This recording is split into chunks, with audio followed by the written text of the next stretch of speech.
Oh yeah, Uber and Lyft drivers, if they vape in my car, I'm going to put their goddamn ass out.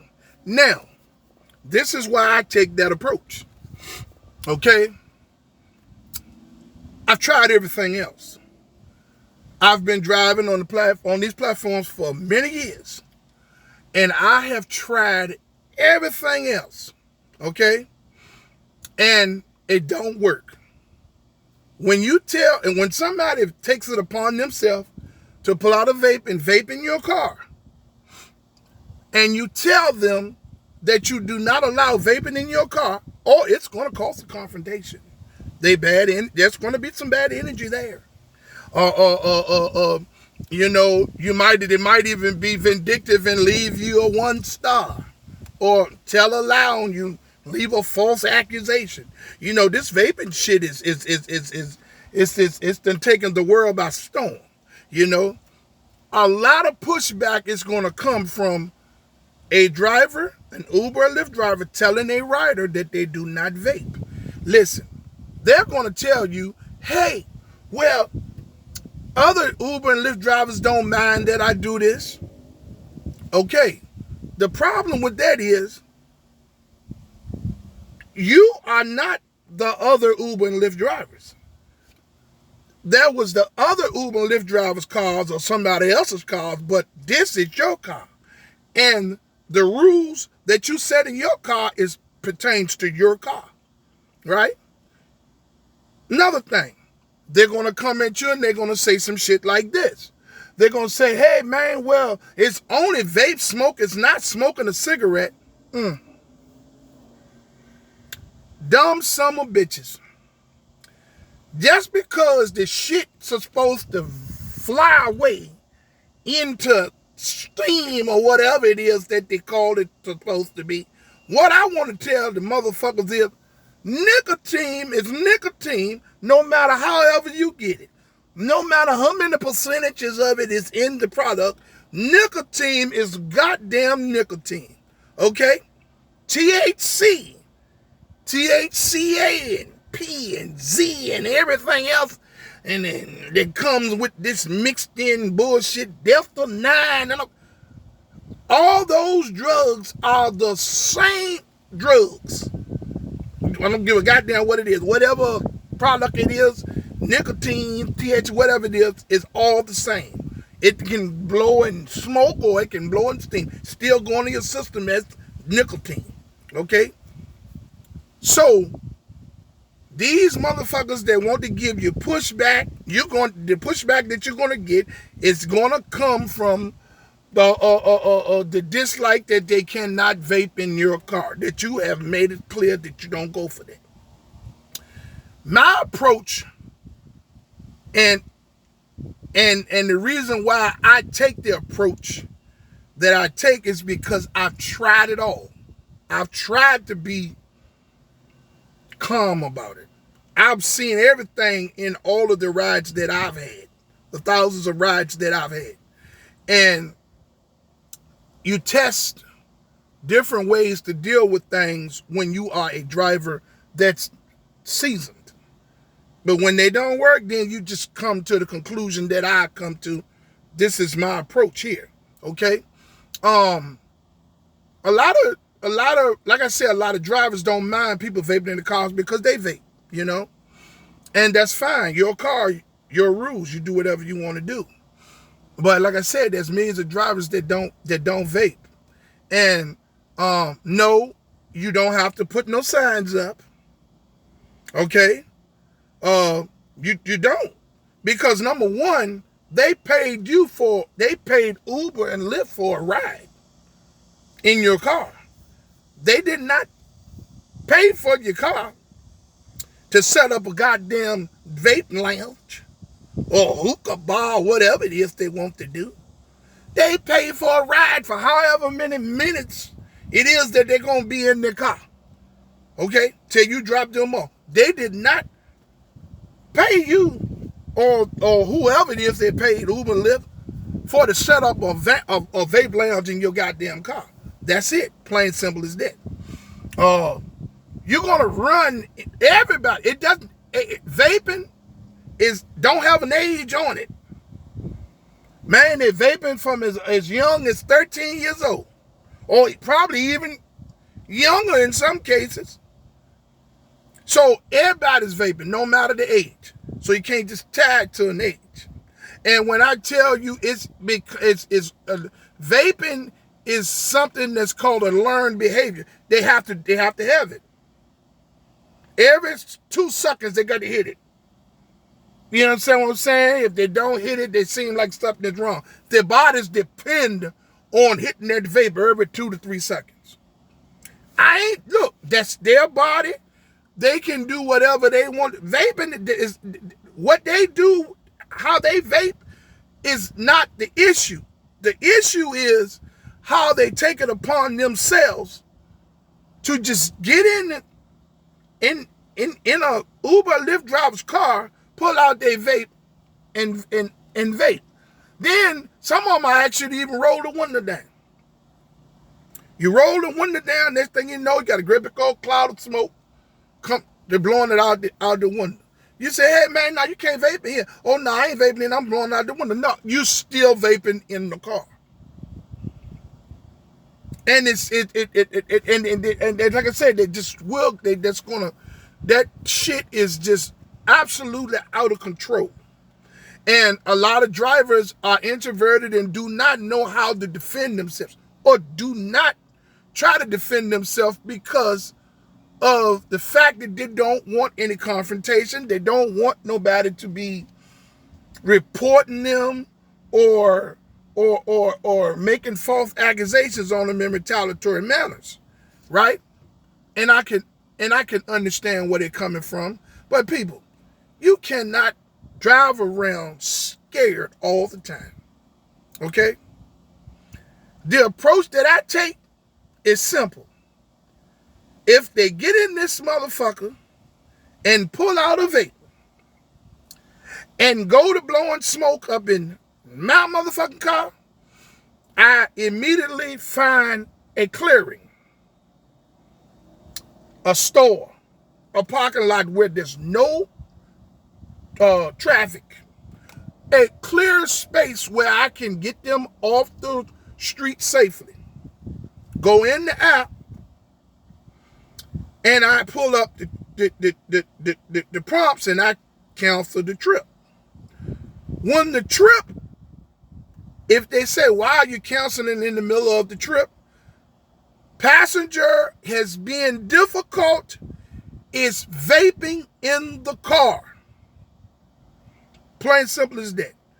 Cancel the trip, and you turn around, you say, yes, sir, ma'am, them, they, whatever, your money has been refunded. Please exit the vehicle. As I told you in other videos, ain't no sense of going back and forth with them. Ain't no sense of cussing at them. Ain't no sense of doing none of that. Plain simple as that.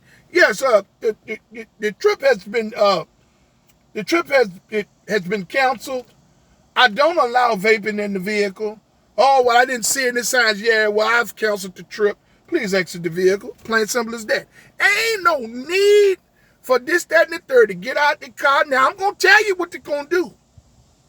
I'm going to tell you, they're going to slam your door because they're trying to agitate you. Okay? They're going to slam your door. And there's one thing that Uber and Lyft drivers hate more than anything is when passengers slam the door.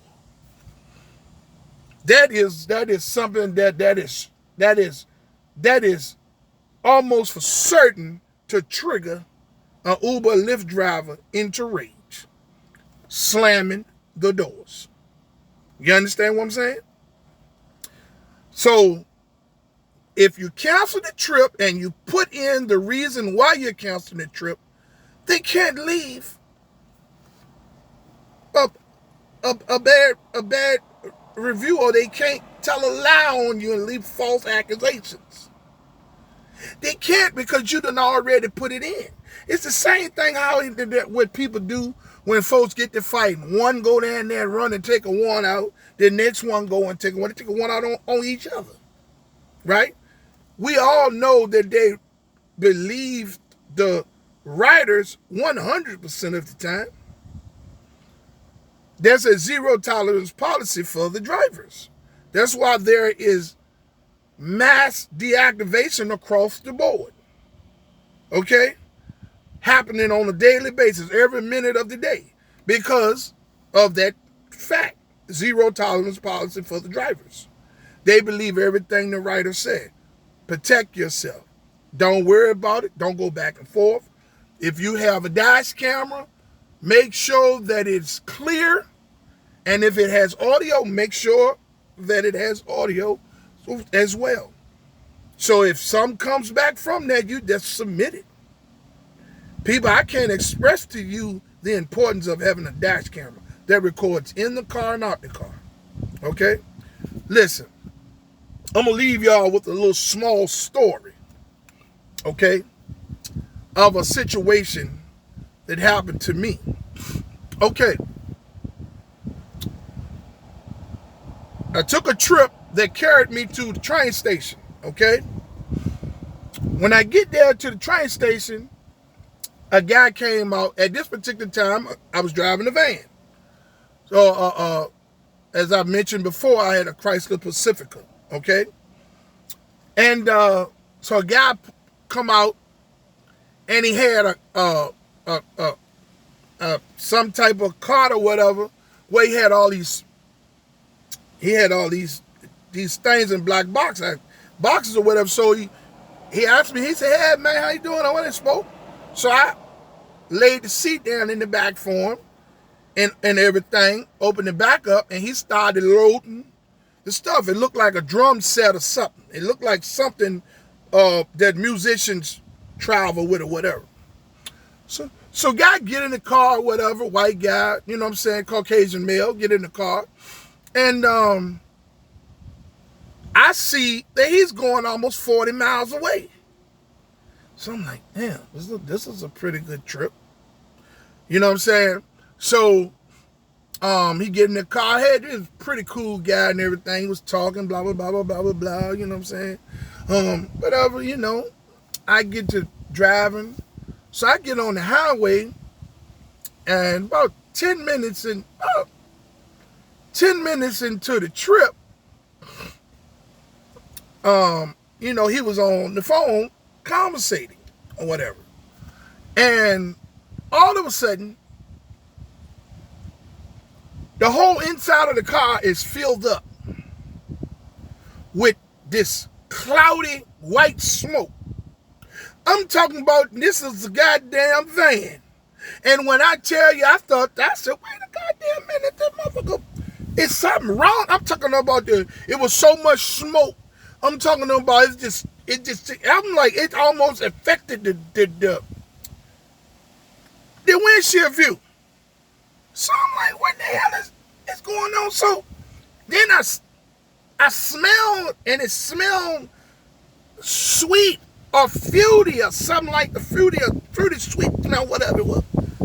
I just happened to look out the rearview mirror, and old boy had something in his mouth. That thing was about this long, man, about this big around. He was holding it like this, and he was doing it again. His eyes was like this. So I turned around and I said, "Hey man," I said, "Excuse me." I said, "Yeah, man, I don't allow no smoke." But when I said that, he released another big old cloud of smoke. "Oh, excuse me. I am so sorry. I'm fatigued. I'm stretched out. I've been on the road for 20-some days, and this time, I am so sorry. Yeah, I didn't see any signs or anything. You know, most of the time when I'm traveling and I get in the Uber Lyft, I see something." I said, "No, I'm not going to put no signs in here. I'm not going to put no signs up." "Okay, then, well, I am so sorry. I'm so sorry." Get up the road about another 20 to 25 minutes, maybe close to 30 minutes. We were probably almost maybe 10 or so miles away from where he was going. The traffic was moving on the highway a little slow, right? Next thing I know, here we go again. Great big old cloud of smoke. Filled up the hole on the side. Cause I told him, I said, man, I said, didn't I tell you, man, not to smoke in my vehicle again? Oh man, it's almost like I am so sorry, man. I'm so used to doing it, man. It slipped my mind. Hey man, I'll tip you. I don't want to disrespect your vehicle, man. I just got off. What I did was I saw exit. And I told him, I said, man, look, I told you not to do that, and you done it again. Oh boy, start getting a little, yeah, man, well, you know, I mean, it's a way that you can say it. I'm looking at him, I'm like, how else do you want me to say it? You know what I'm saying? I said, this my shit. How else do you want me to say it? I've been as calm with you as possible. Hey, man, do you know who I am? I looked at him like that. I'm like, I don't give a damn who you are. Man, I'm such and such and such. I'm just some bullshit called the Smashing Pumpkins drummer. I don't know nothing about them goddamn smashing something pumpkins or whatever. Hey man, I'm the Smashing Pumpkins drummer.